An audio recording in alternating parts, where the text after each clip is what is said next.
everyone, my name is Sam. Similar to my friend Anna, I'm doing research on articles that highlighted on the effects of COVID and how it specifically relates to our symposium and my group project as a whole.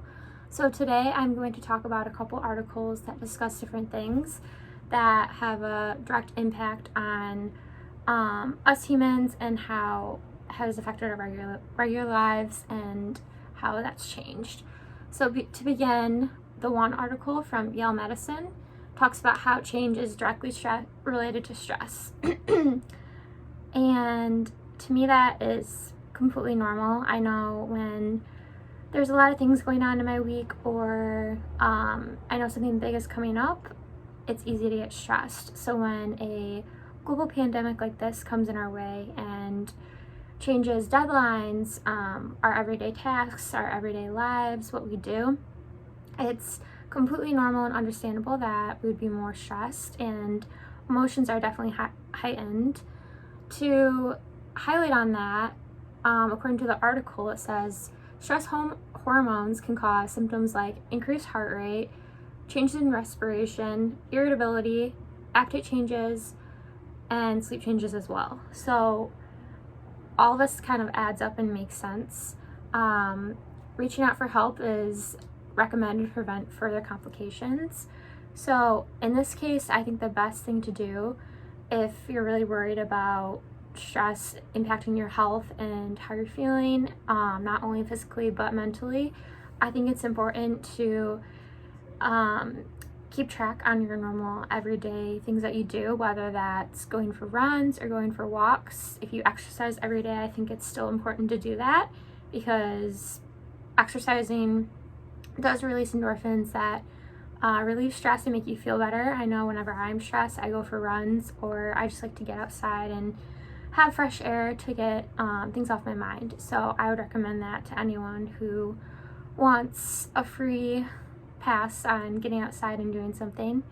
Also, I think talking to friends and family about how you're feeling. I think people are afraid of really showing and telling how they're feeling during this time because they're afraid people are going to judge them.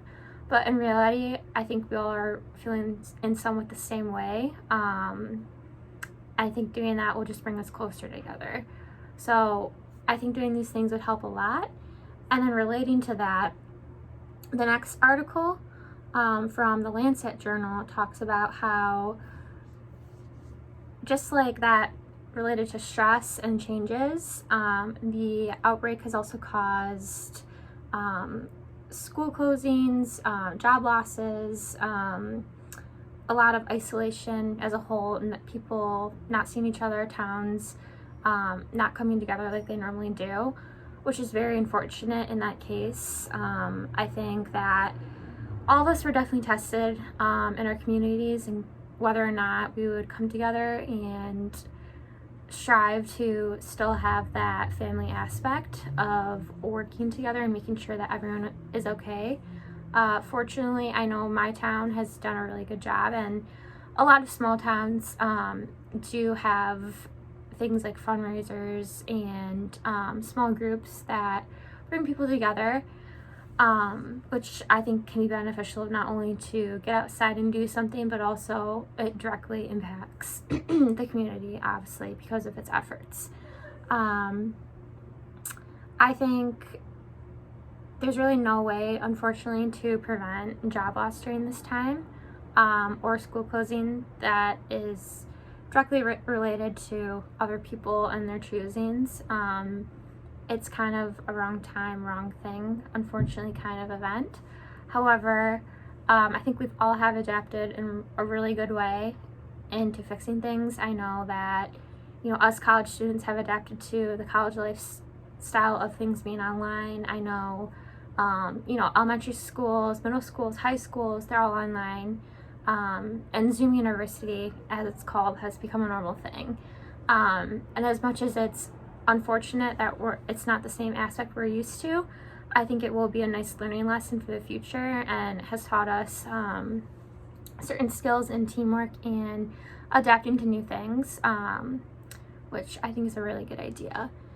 And I think the biggest thing and the biggest outtake of this whole project as a whole is just finding ways to feel yourself and normal again. Maybe trying new hobbies or looking back at things that once made you happy but you didn't have time to pick up again. I know that I have a lot more free time than I probably would if it wasn't during COVID. So due to this, I'm trying to do new things, get out more and see friends, obviously with caution and being careful with wearing masks and, following the guidelines. But with all of that, it has helped to just try to be normal as possible, and doing that has helped me in somewhat of a big way. So I recommend that to all of you. And there's always people, as well as professionals, to reach out to and talk to in a certain case. So if you are struggling, do not be afraid to reach out, because people are very understanding during this time and as a whole. So that's all I have to talk about. Thank you.